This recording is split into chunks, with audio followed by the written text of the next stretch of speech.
जय हिंद एवरीवन। आज फिर से हम आपके लिए लेकर आ चुके हैं मैथ के कुछ बेसिक फार्मूलों के साथ। तो आज भी हम लोग त्रिकोणमिति के कुछ फार्मूले पे चर्चा करेंगे। और आज हम लोग जो पढ़ने जा रहे हैं वो आपके एकेडमिक लेवल की तैयारी के लिए बहुत ही इम्पोर्टेंट फार्मूले हो सकते हैं। तो आप लोग इसको ध्यान से देखिएगा। आज हम पढ़ने वाले हैं कोऑर्डिनेट ज्योमेट्री के थ्रू जो त्रिकोणमिति में जितने भी वैल्यूज होते हैं उनके हम मान याद रखेंगे आज। तो आपको पता होगा कि कोऑर्डिनेट ज्योमेट्री में एक एक्स अक्ष होता है और एक वाई, और इसमें एक ओरिजिन होता है जो जीरो से स्टार्ट होता है, मूल बिंदु जिसे बोलते हैं, वो 0,0 होता है। और बेसिकली इसको x और x डैश से रिप्रेजेंट किया जाता है, y और y डैश, इस तरह से।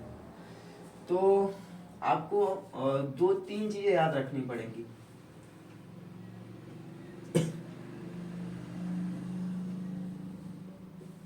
सबसे पहले आपको याद रखना पड़ेगा कि जो फर्स्ट कोऑर्डिनेट, इसमें 4 कोऑर्डिनेट होते हैं। ये फर्स्ट कोऑर्डिनेट है, ये सेकेंड कोऑर्डिनेट है, और ये थर्ड कोऑर्डिनेट है, और इसको बोलते हैं फोर्थ कोऑर्डिनेट। और इसको कोऑर्डिनेट को हिंदी में बोलते हैं चतुर्थांश।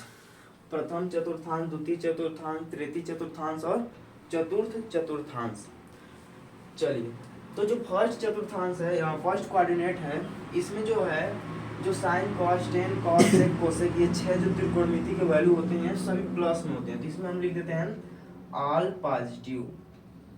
जो फर्स्ट कोऑर्डिनेट है उसमें जितने भी sine cos tan cos sec cosec 6 value जो होते हैं क्या होते हैं, पॉजिटिव होते हैं, प्लस होते हैं। ठीक है। जो सेकेंड कोऑर्डिनेट आता है, इसमें जो है आपका साइन थीटा और इसका उल्टा क्या होता है, कोसेक थीटा।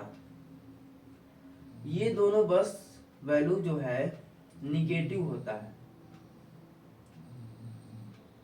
ये दो वैल्यू क्या होता है, निगेटिव होता है, और बाकी जितने बचे हुए वैल्यूज हैं वो सब पॉजिटिव होते हैं। ठीक है।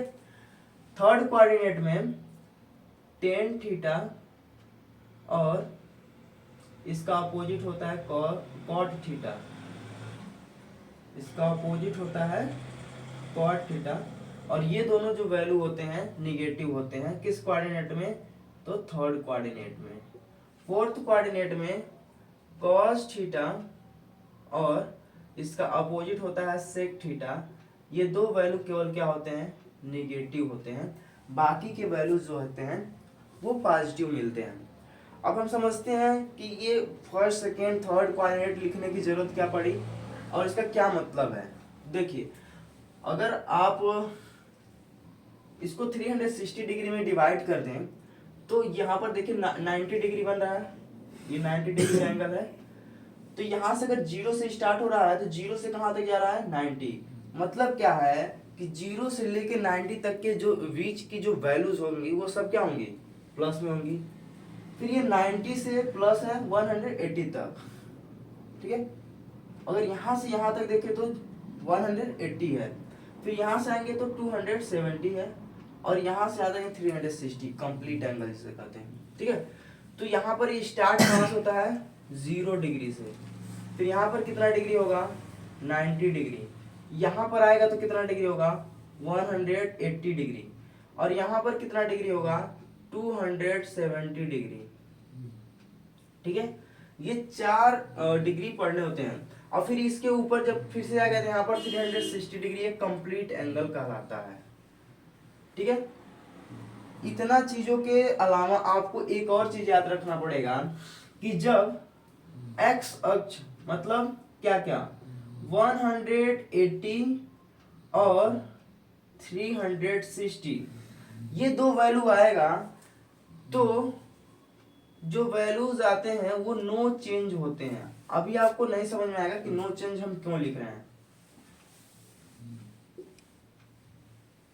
और जब नो चेंज का मतलब क्या है इसको हम बता देते हैं। देखिए, नो चेंज का मतलब होता है अगर साइन थीटा है, साइन थीटा है तो ये चेंज नहीं होगा।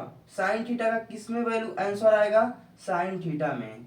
अगर कॉस थीटा है तो ये भी किस में आएगा, कॉस थीटा में। ये कब आएगा, जब 180 डिग्री की बात होगी और 360 डिग्री की बात होगी, तो वैल्यू नो चेंज होता है, मतलब कोई भी चेंज नहीं होता है। चेंज कब होता है, तो जब बात किया जाता है वाई अक्ष मतलब 90 डिग्री और 270, जब 90 डिग्री और 270 डिग्री की बात होगी तब वैल्यू जो होता है क्या होता है, चेंज हो जाता है। वैल्यू क्या हो जाता है, चेंज हो जाता है। चेंज करने का मतलब क्या है कि जो साइन थीटा है वो किस में चेंज हो जाता है, कॉस थीटा में। साइन थीटा किस में चेंज हो जाता है, कॉस थीटा में, और कॉस थीटा किस में चेंज हो जाएगा, साइन थीटा में।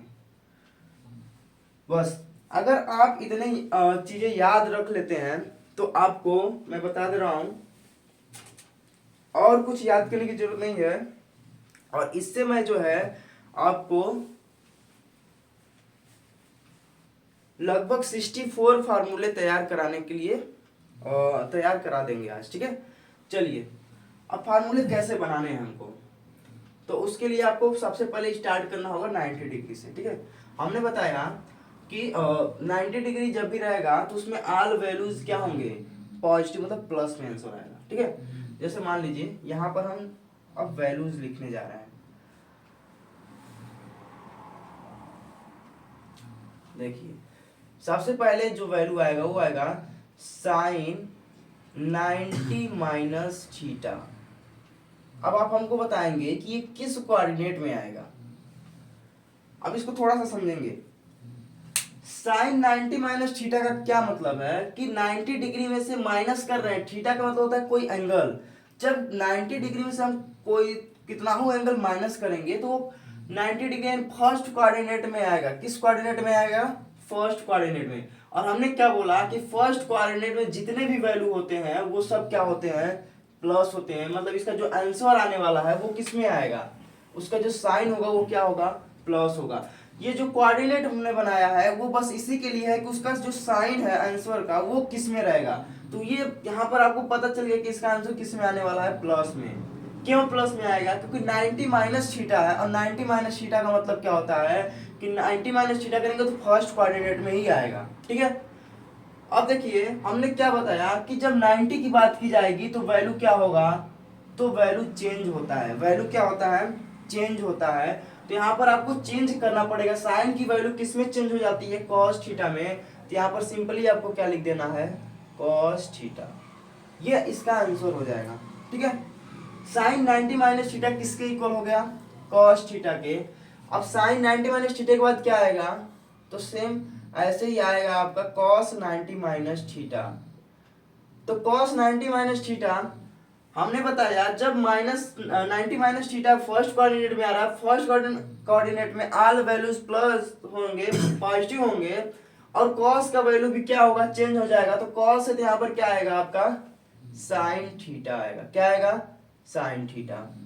उसके सामने जो चिन्ह होगा वो क्या होगा, प्लस होगा। प्लस क्यों होगा, तो हमने बताया कि जब फर्स्ट कोऑर्डिनेट में होगा तो जितने 6 वैल्यूज होते हैं त्रिकोणमिति में वो 6 वो प्लस होते हैं, ठीक है। तो साइन कॉस उसके बाद क्या आता है, 10। तो यहाँ पर लिखेंगे 10 90 माइनस थीटा, और 10 90